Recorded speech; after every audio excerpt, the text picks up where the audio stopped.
Ed Bernstein. Hey, Rick Allen from Def Leppard. How are you? I'm very well.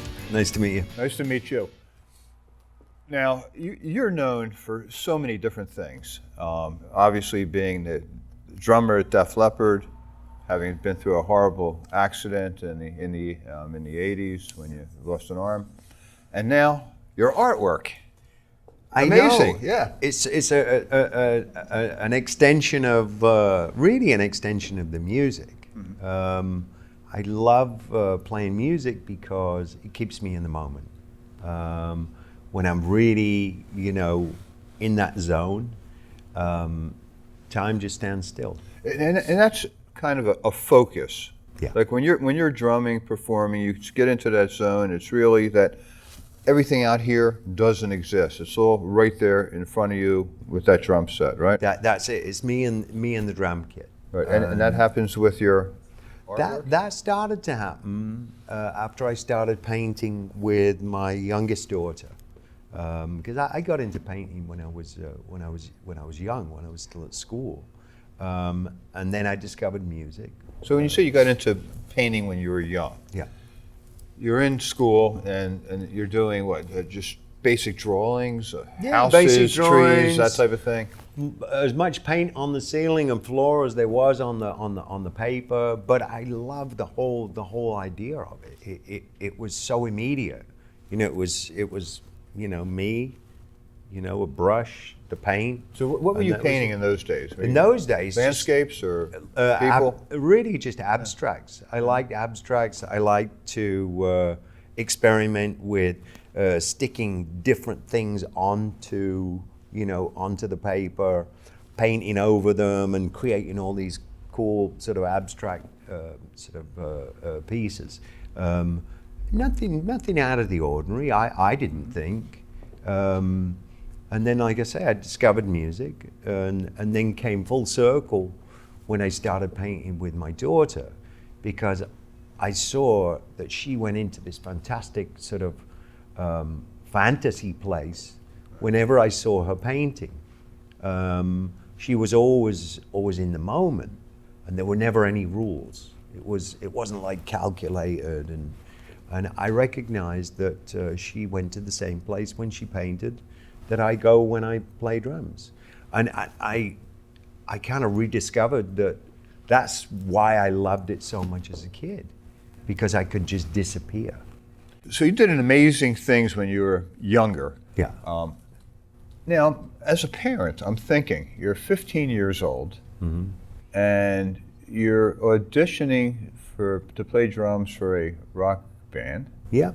And your parents are okay with that? And they were actually really supportive. Like, for instance, the first time I came home at sort of, 9 or 10 years old, and I said, my best friend John just got a guitar. Could I have a drum kit? And they're like, no, you can't have a drum kit. It's like, we can't afford that. But then they thought a little bit, and they came back to me and they said, well, if you start doing some jobs around the neighborhood, right. You need to get lessons, because we don't want to commit to something and then you just drop it. So it was always a bit like that. They supported me, but they wanted a commitment. They wanted you to be accountable. They wanted me a commitment from me. And did you take lessons? I did. Young, yeah. I did. A guy called Kenny Slade, and he was a local drummer. Played a wee bit with Joe Cocker, and he was good. He taught me how to read and basic rudiments. Showed me the right books to buy, and he was an all-around colorful character. Yeah. But you left school. I mean, that's where I'm going with this. I know. Okay, I'm thinking back. Look, you're a father now.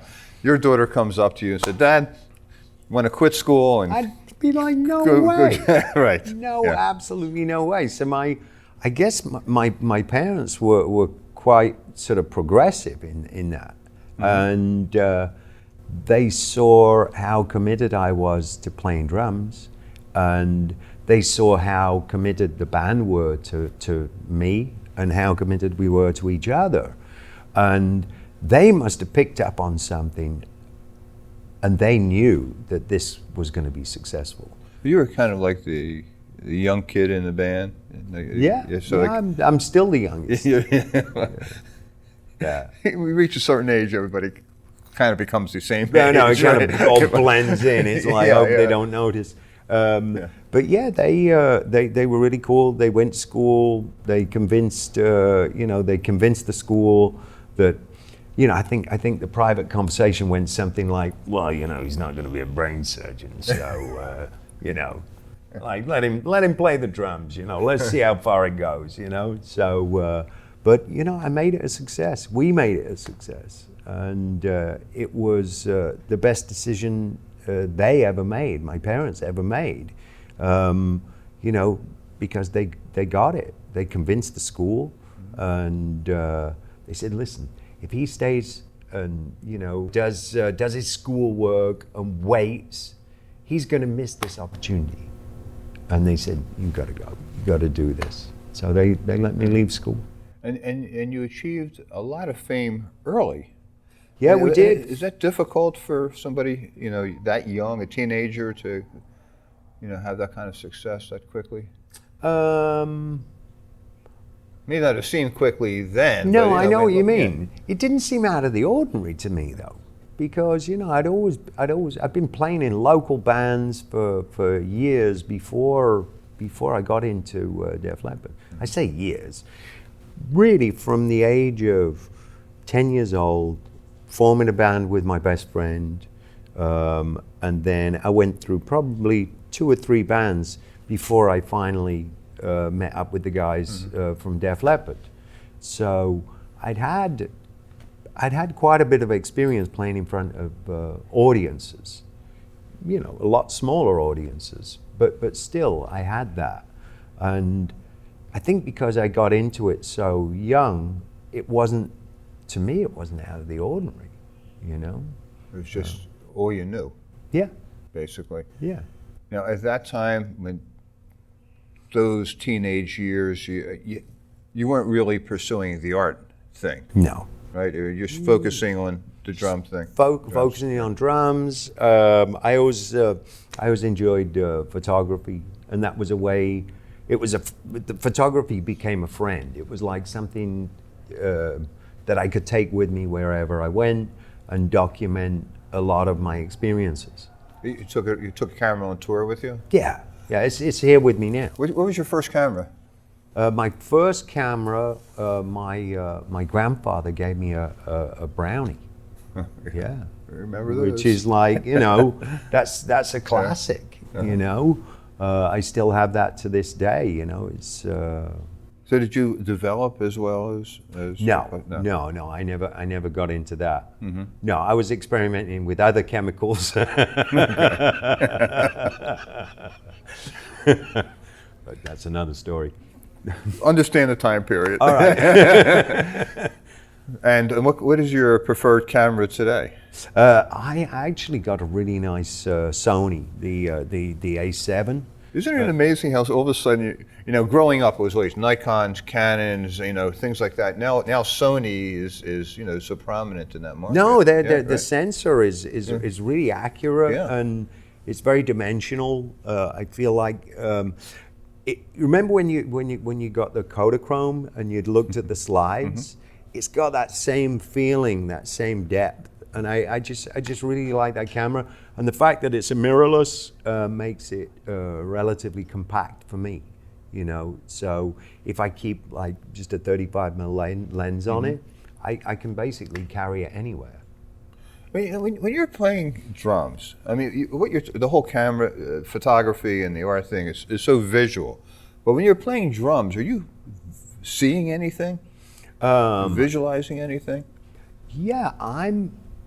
Actually, one of the prayers that I say before I play is always, may this be for the good of everyone here, not just the audience, but all of us, our crew, and anybody that is in, close proximity, or further. It doesn't matter to me. So my intention is, it's almost like using the music as a vehicle for how I want people to feel, and I think that's the power of. I think that's the power of music and art, and. But where is your mind while you're playing? It's that's a really good question, and I'm not quite sure. It's this strange combination of sometimes really intense concentration, but then other times where it just seems like this is so easy. This is it just feels so natural, Familiar. yeah, and it never seems like a chore, you know. But yeah, there must be a lot going on. So you're a young man. You're playing with this, great rock group, Def Leppard, and having amazing success with a couple of great albums. And you get into a horrific accident in your Corvette. You want to talk about that? I mean, Yeah, I mean, you talk about it a lot, right? I do, and it helps me. And that's one thing that I've really learned is, if I'm open about it, then it doesn't necessarily get me down,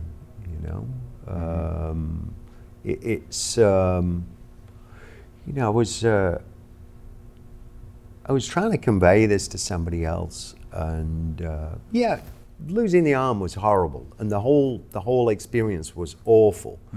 But in a very wonderful way, it became a blessing because I was able to inspire other people, and I think the thing that really helped me was when I stopped comparing myself to how I used to be.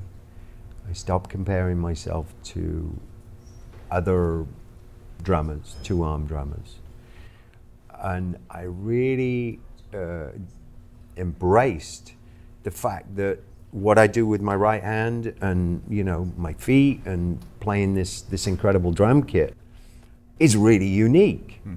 And once I embraced that, it took a huge weight off my shoulders. I mean, that seems to be a lesson that we all need to learn at some time in our life. I mean, if you're an athlete, it reaches a point in your career that you can't perform the same way that you did when you were younger. And what a day that is, But you typically make up for it with experience and wisdom and the other things that age brings to you. Absolutely. Yeah. And I feel as though that's the path I took. And there are those days, when you're like, if only. Yeah. But then you're like, no, I'm just going to count my blessings exactly the way that I am, because I've had immense success, and generally I'm a happy person. I have a really supportive family. The guys in the band are really, they're really supportive of me. So it's a good thing, You got into an accident, you woke up, I assume, in the hospital after that? Actually, the thing that saved my life was, and this is kind of hazy, but because I must have gone into shock. But as I left I rolled the car, and as I rolled the car, I left through the sunroof, but the seatbelt came undone. It was the seatbelt that took my arm. Right, the Corvette has a kind of T-top. Yeah, exactly. Right. So I landed in a field, and I remember, one of the last things I remember was standing up and realizing what had happened. But so you were able to stand, you got thrown into a field some distance away from the vehicle, Yeah. right? And you were able to stand up? Yeah. Amazing. I stood Yeah. up, and I was like, wow, this just happened to me. At that point, it was like a complete out-of-body experience. In fact, it was like a dream. It was like it wasn't even happening. Almost like an incremental shutdown of senses. Right. Where, at a certain point, as long as we've got a heartbeat and a pulse, then we're good. And that is actually one of the things that saved me, was remaining somewhat conscious, was because my body tensed so I didn't bleed. Remember, I'm out in rural England outside of my hometown. So if I'd have completely lost consciousness, I don't think I'd be here. I think did I read somewhere that there was a nurse in a vehicle behind you or something? That's right. Yeah. There was a district nurse, Eileen Pierce, and Roger, an off-duty cop, and they pulled up at the scene of the accident right after it happened, and the two of them basically saved my life, and it became a beautiful love story because the two of them, they ended up getting married. So in some way, shape or form, however this whole thing works, I just hope that I had something to do with, bringing these beautiful people together. They were like those angels people talk about, angels on earth, that are just there at just the right moment. Yeah, yeah. And they were. It's one of those things in life that, at the time it's going through, it doesn't sounds horrible. Then you look back and, okay, there was a purpose, reason, and it made sense. Yeah, absolutely. Yeah. And it obviously wasn't my time to go. And, it's been challenging, really challenging. But, I'm in a good place. You are. Let's talk about some art. Yeah. Okay. So, you had this skill as a child. At what point in time did you re-explore the art world? When I started painting with my youngest daughter. Okay. So, she's doodling. Yeah. Right? Yeah. Probably finger painting a little bit. Yeah. Right? And You name it, she'd get everything involved. You're watching her and say, boy, I remember I used to do that. Yeah. Right? Yeah, it just reignited that passion. I'd been through, the early successes of the band, and remembering all of that, and the reason why I play drums, and then seeing her paint, she was completely in the moment, and it just reminded me of where I go when I play drums. So I was like, I want to paint like Right. that without any rules, and just kind of rekindle, why I started painting as a kid. Did you have any training with painting? No, I have a couple of mentors, and they teach me some really nice techniques. This is a good example of that particular technique. This is part of the Legends Yeah, series? and Steve Clark was actually one of my bandmates. Unfortunately, Steve's not with us anymore.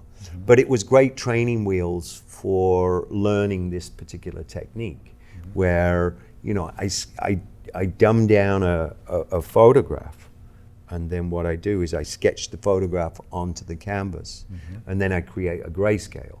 So I'll create whites, grays, and blacks, and then after that, after I've done all the sketching, then I start to figure out what I want those colors to be.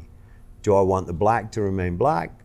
Do I want the gray to remain gray, or do I want it more of a skin tone? What do I want the white to be? Is the white more of a skin tone? And then when you finish this whole thing, it doesn't really make sense when you stand up close to it. It's all geometric shapes. But then when you start to stand away from it, I think your mind just makes sense of it and fills in the blanks. It's like everything else in life, much easier to see from a distance. Yes, and that's what I love about this particular technique. And what's your signature? How do you sign your artwork there?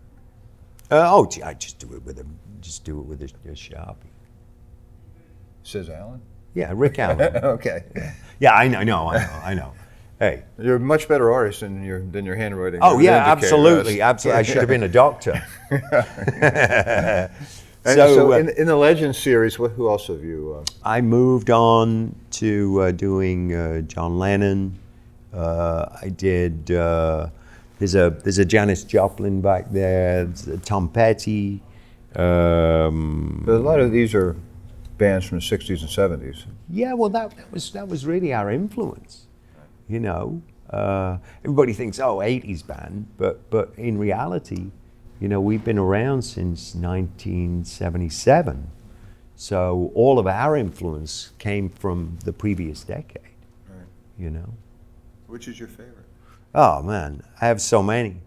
I love Hendrix, and that was another one of the Legend series also. And you take somebody like, look, Hendrix, Lennon, they've been painted so many times I know. by so many people, right? Is that intimidating to you that you make up your mind, I'm going to do a John Lennon portrait, and it's got to be a little bit different than others, but I don't want to, I want it to be as good, or is it competitive? I thought that at first, and then I said, you know what? I'm just going to do it the way that I want to do it. I think I probably spent about 3 weeks or probably about a month, and I'd paint a little bit and then go away, paint a little bit more and go away, and just let the thing sort of develop organically, and I was really happy with the results. How do you decide at what age you're going to paint somebody? At what age, you mean? In other words, how old was John Lennon in your mind when you're painting his portrait, or Janis Joplin when you're painting hers? That's a really good question, because I was trying to find imagery where the face was really the focus, and it wasn't full body. So part of my decision making was that. But with Lennon, he must have been probably late 30s in the particular one that I painted. How old was Lennon when he died? That's a trick question. I know. He died in. So he died in what? 81? 1980. Okay. Okay. But yeah, that's a really. I don't know. I'm just drawn to a certain image or a certain time period. It was like with Tom Petty, because I did the Tom Petty piece so relatively soon after his death. I wanted to paint him as people would remember him, like now with the beard and Right. out on tour and basically enjoying some of the best years of his life, and I wanted people to remember that. I didn't necessarily want to go back, way into the Right. into the past. Got So it really depends on the artist and how I feel at the time, and how I'm drawn in by that image. So. Other than the Legend series, I saw you have quite a few paintings of one of your daughters, Yeah, right? yeah.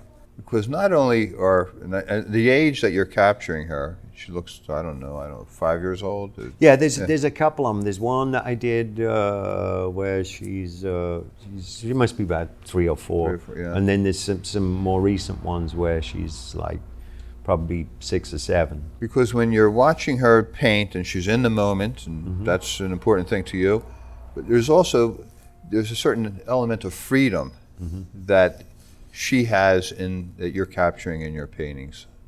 Yeah, Just- absolutely. And it was that freedom that inspired me, that to want to be better at doing this. Where does somebody obtain a painting of yours?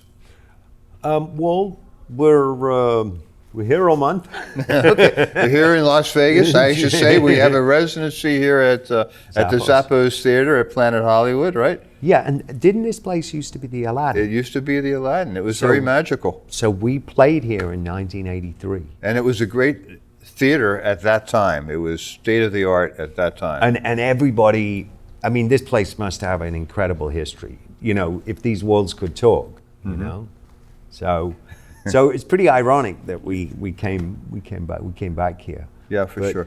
Yeah. But there's a gallery that represents you. There is Wentworth Gallery, wentworthgallery.com. They probably, they have an online gallery where you can go and you can see some of the pieces, or you could go to rickallen.com, and I know that I've got a bunch of the stuff up there also. So at least people can get to look at it. Yeah. It's not necessarily the same looking at it online as opposed to, you know, going into For a, sure. a physical gallery. Right. But at least people can get an idea of what's out there, what's available. Your parents still alive? My mother is. Sadly, my dad, he lost his battle with cancer. Yeah, that was a really interesting time in my life. But you know, we've all been through it. I know. Everybody goes through everything, right? I know. Yeah. Yeah. Yeah. So where do you go from here, Rick? I mean, you continue the painting. I mean, you can do that, you know, long after you get tired of playing drums, A right? lot less physical than playing Yeah. drums, I'll tell you. Yeah. You know, after 2 days of rehearsals, I feel a bit beaten up. You know. Yeah. You know, we're learning a lot of songs that we haven't played in decades. You know, because obviously it's a more captive sort of audience. There's a lot of diehards out there, so we wanted to play a lot of music that Right. they probably haven't heard before. But I think the painting will continue, and at this point, I can only get just better at it, more subject matter. Pulling on life experience, you know, just keep exploring, keep pushing out. And it's a great way to meet people as well. Yes, You it know, when I meet people backstage in a Def Leppard situation, it's normally, you know, a handshake, a signature, or a photograph. Whereas this, you really Get familiar with somebody, for you sure. can, you know? Yeah, it's like, well, what do you like about the piece? And then you get into this whole conversation about, you know, about the art. Well, it was great to meet you. Fantastic, and you too. Thank you very much. Rick Allen.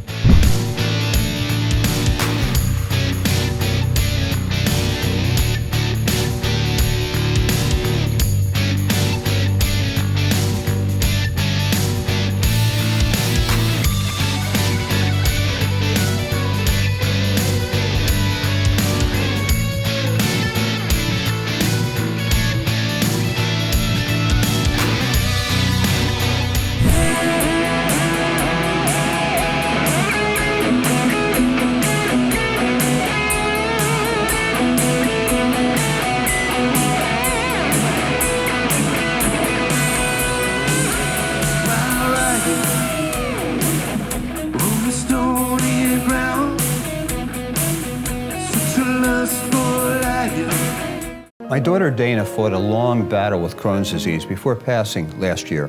Max has spent a lifetime scoring goals. It's our goal to help the Crohn's and Colitis Foundation find a cure for this horrible disease, so no one else's child has to suffer like Dana did.